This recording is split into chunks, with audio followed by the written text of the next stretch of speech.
नमस्कार, मैं मिसेस अल्पना निगम आज आपके सामने अपने YouTube चैनल के माध्यम से फिर से उपस्थित हूँ और आज अपनी गणित की क्लास में मैं टॉपिक ले रही हूँ त्रिकोणमिति।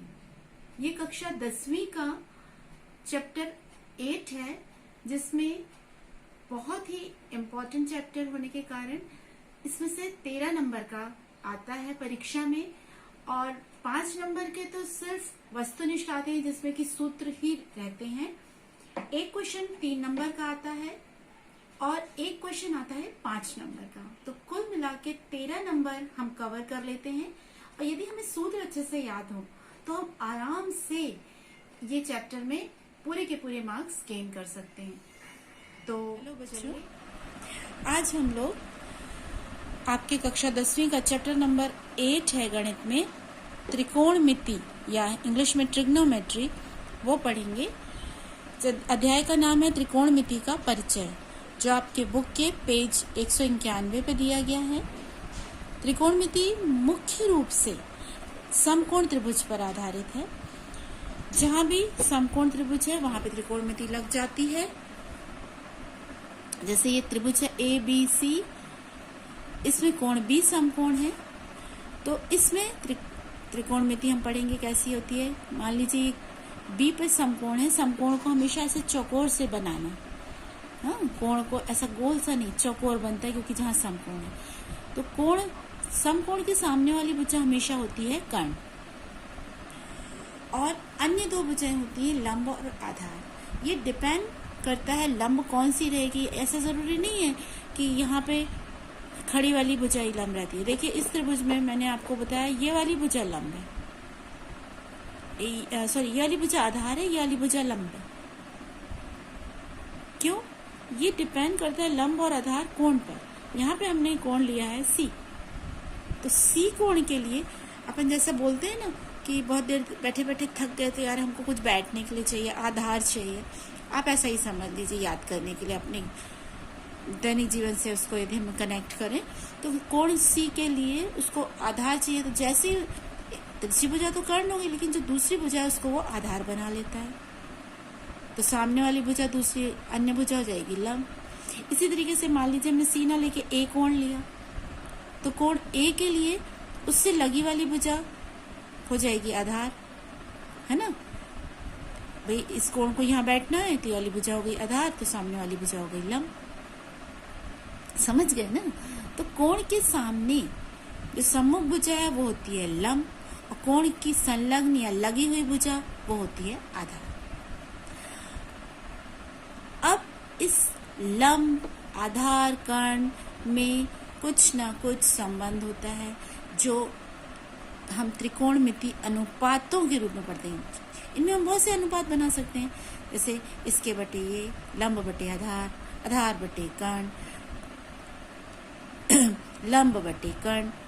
इन सब विभिन्न तरीके के जितने भी हम बना सकते हैं उनको हमने लिख लेते हैं। चलिए, जैसे लंब बटे कर्ण, लंब बटे कर्ण, L बटे K। शॉर्ट में यदि हम इसको लंब को L बोल दें, आधार को A बोल दें और कर्ण को K बोल दें, तो लंब बटे कर्ण L बटे K, ये वाला जो अनुपात है ये कहलाता है साइन थीटा। इसको पढ़ते क्या है? Sine theta. ये साइन और थीटा के बीच में गुणे का निशान मत समझ लेना, ये थीटा कोण के लिए साइन का अनुपात है। इसी तरीके से अगला लंब बटे कर्ण के बाद है आधार बटे कर्ण, आधार बटे कर्ण। आधार बटे कर्ण को परिभाषित किया गया है कॉस थीटा। और तीसरा है, एक और ले ले, एक तो लंब बटे कर्ण, आधार बटे कर्ण। अब बचा क्या? लंब बटे आधार। लंब बटे आधार या L बटे A, ये होता है tan थीटा। शॉर्ट में यदि हम बोले L बटे A, ये होता है tan थीटा। अब इसी के उल्टे ले लीजिए, ये है L बटे K, तो ये हमने उल्टा ले लिया K बटे L या कर्ण बटे लंब, उसको बोलते हैं कॉसेक थीटा। क्या पढ़ते हैं, कॉसेक थीटा। उसके बाद दूसरा है कर्ण बटे आधार, के बटे इसका उल्टा, ये आधार बटे कर्ण, तो कर्ण बटे आधार, इसको बोलते हैं सेक थीटा। और उसके बाद है अंतिम आधार बटे लंब या ए बटे एल, इसको बोलते हैं कॉट थीटा। तो इस तरीके से ये इस फैमिली में ये 6 अनुपात मेन है, sine theta, cos theta, tan theta, इनके उल्टे cosec theta, sec theta, cot theta. अब वो अनुपात कौन से होते हैं ये लिखिए बच्चों। इनको याद करने की एक ट्रिक भी है, बोला जाता है LAL, लाल बटे कक्का। ये शब्द भी मैंने अपने ही बच्चों से सुना है और याद करने के लिए एक अच्छी तरीका है। जैसे ये है L बटे K, इसको हम बोलते हैं साइन। आधार बटे कर्ण, L बटे का मतलब लंब बटे कर्ण, A बटे के मतलब आधार बटे कर्ण, ये जो लिखा है ये हो गया कॉस।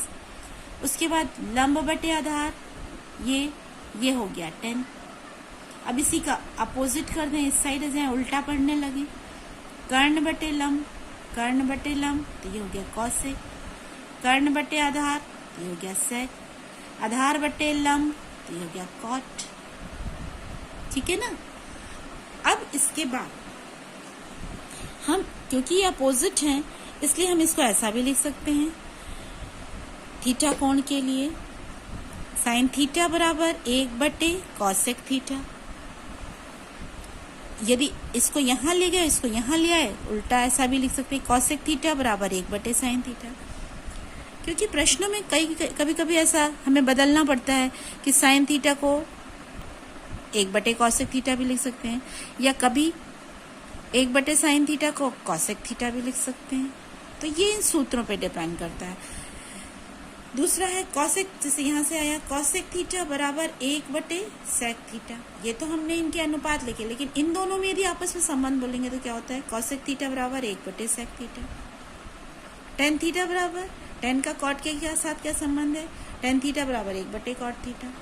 और क्योंकि इसी से ये वाला संबंध बन जाएगा, कॉट थीटा यहाँ ले जाए, टेन थीटा यहाँ ले आए, तो कॉट थीटा बराबर 1 बटे टेन थीटा। हम इसको ऐसे करके यहाँ आगे लिख दिए हैं कि ये भी होता है संबंध, ये भी हो सकता है कि 1 बटे कॉस थीटा बोले तो सेक थीटा, 1 बटे साइन थीटा कॉसेक थीटा।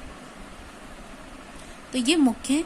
और इसके बाद यदि ये तो साइन कॉसेक, कॉस सेक और टेन कॉट का संबंध है, लेकिन यदि हम एक और जो मुख्य है, टेन थीटा बराबर टेन का साइन और कॉस के साथ क्या संबंध होता है, साइन थीटा बटे कॉस थीटा।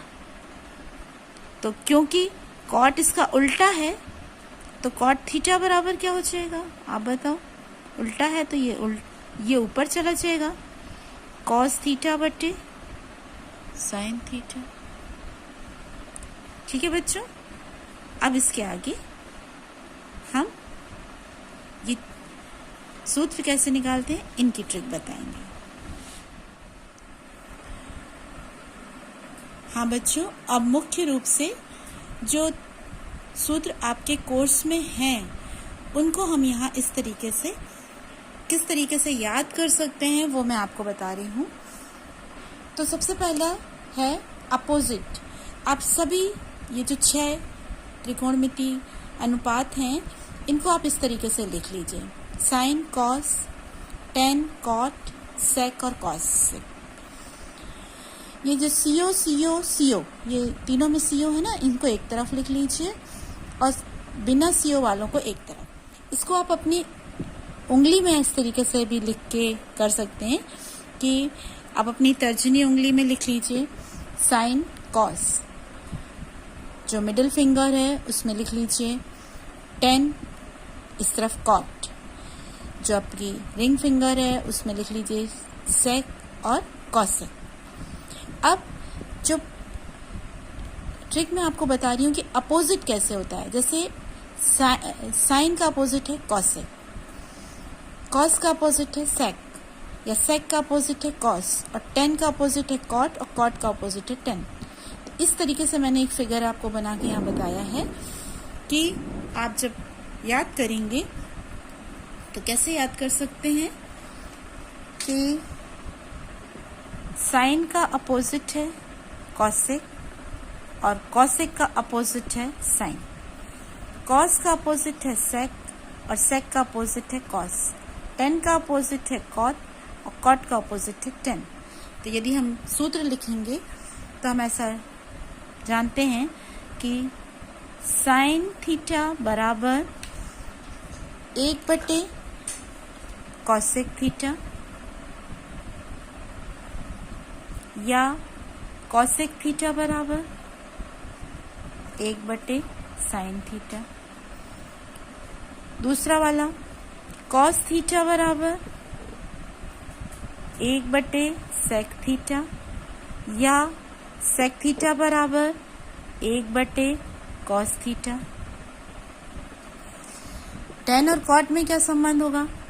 टेन थीटा बराबर 1/, कॉट थीटा, या कॉट थीटा बराबर 1/, टेन थीटा। कॉट थीटा बराबर 1/, टेन थीटा। तो अब अपोजिट वाले इसमें ऐसा चलता है।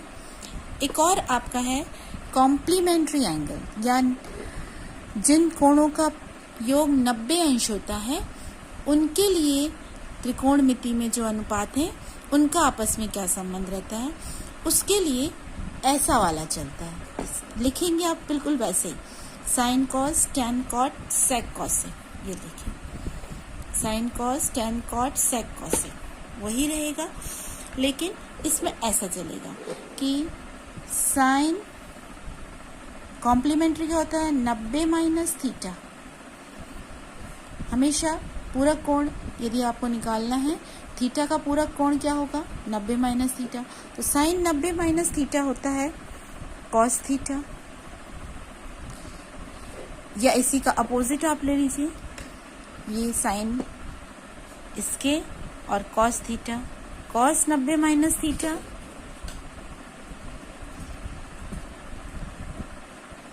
बराबर होगा साइन थीटा। ये दोनों की जोड़ी हो गई। ऐसे ही इन दोनों की जोड़ी, ऐसे ही इन दोनों की जोड़ी।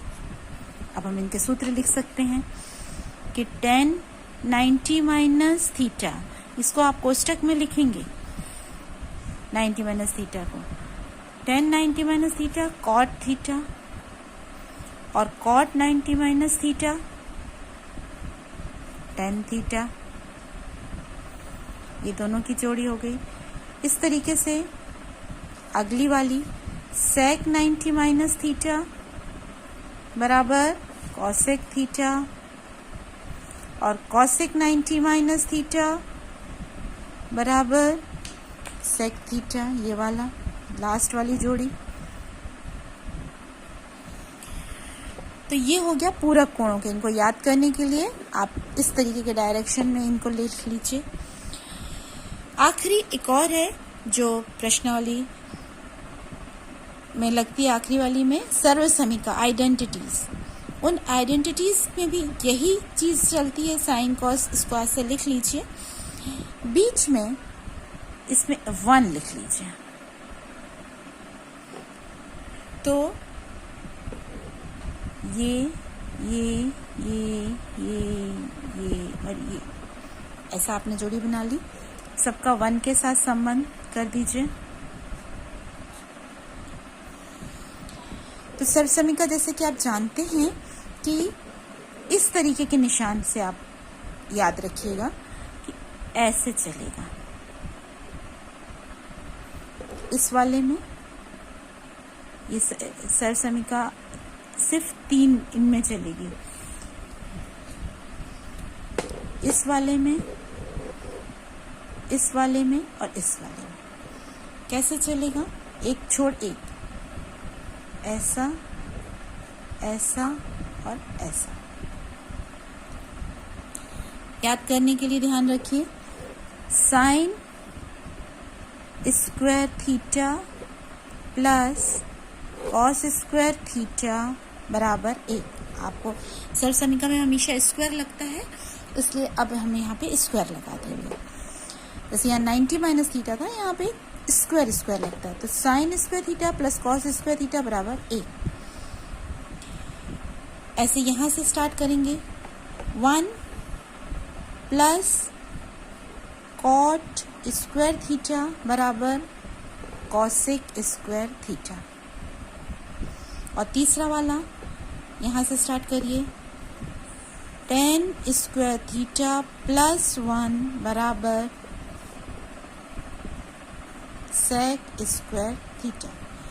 हमेशा स्क्वायर आप ध्यान रखिए, जो लगाते हैं तो वो अनुपात और थीटा के बीच में लगाते हैं, इसके बाद में नहीं। तो ये मेन 3 सर्व समीकरणें हमें मिल गई, 1, 2 और 3। अब पक्षांतर के द्वारा आप और भी इससे 2 निकाल सकते हैं, इससे 2 निकाल सकते हैं, इससे 2 निकाल सकते हैं। जस्ट लाइक इससे पक्षांतर के द्वारा कौन सी 2 बन जाएंगी? साइन स्क्वायर थीटा बराबर 1 कॉसेक स्क्वायर थीटा का आपने पक्षांतर कर दिया, 1 माइनस कॉस स्क्वायर थीटा। ये वाली चीज उठ के इस साइड आ गई, या इसको यहीं रहने दिया, इसको उधर ले गए, तो ये क्या बन जाएगी? कॉस स्क्वायर थीटा बराबर 1 ऋण साइन स्क्वायर थीटा। तो एक सर्व समीकरण से 2 सर्व समीकरण पक्षांतर करके आप उसी का बना सकते हैं, ठीक है ना? इसी में यदि हम याद करने के लिए समझें तो जैसे ये क्लॉकवाइज डायरेक्शन है, ये क्लॉकवाइज है। तो बच्चों, अभी आपने देखा कि त्रिकोणमिति के बेसिक्स और उसके सूत्र जो सरल तरीके से हम याद करके अपने सवालों में लगा सकते हैं कि किस तरीके से हम उन सूत्रों को याद करें। अब आगे इन सूत्रों का प्रयोग होगा जो हम अगले वीडियोस में देख सकते हैं।